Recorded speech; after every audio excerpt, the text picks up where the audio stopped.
बचपन में हम सब ने कहानियाँ तो बहुत सुनी हैं और अपने छोटे बच्चों को कहानियाँ भी बहुत सुनाई हैं, लेकिन आज आवश्यकता है हम बड़ों को कहानियाँ सुनने की।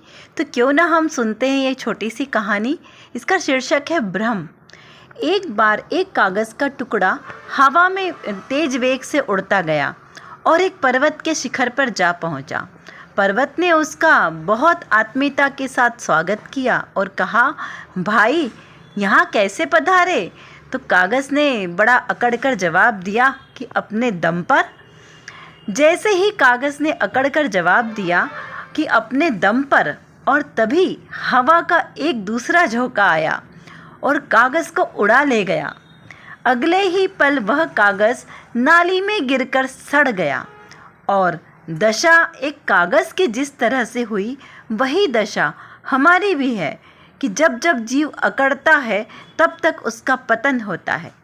पुण्य की अनुकूलता, पुण्य का वेग आता है तो हमें शिखर पर पहुंचा देता है, और जब पाप का झोंका आता है तो रसातल तक पहुंचा देता है। किसका मान, किसका गुमान?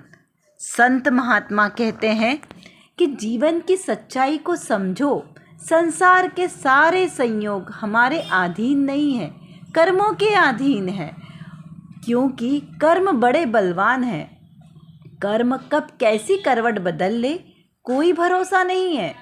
इसीलिए कर्मों के अधीन परिस्थितियों का कैसा गुमान करना, कैसा अहंकार करना।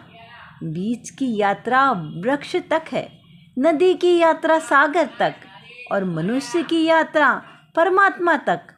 संसार में जो कुछ भी हो रहा है वह सब ईश्वर का विधान है। हम और आप तो केवल निमित्त मात्र हैं। इसीलिए कभी भी ये भ्रम ना पाले कि मैं ना होता तो क्या होता। सहज रहो, स्वस्थ रहो, प्रसन्न रहो। जय जिनेंद्र।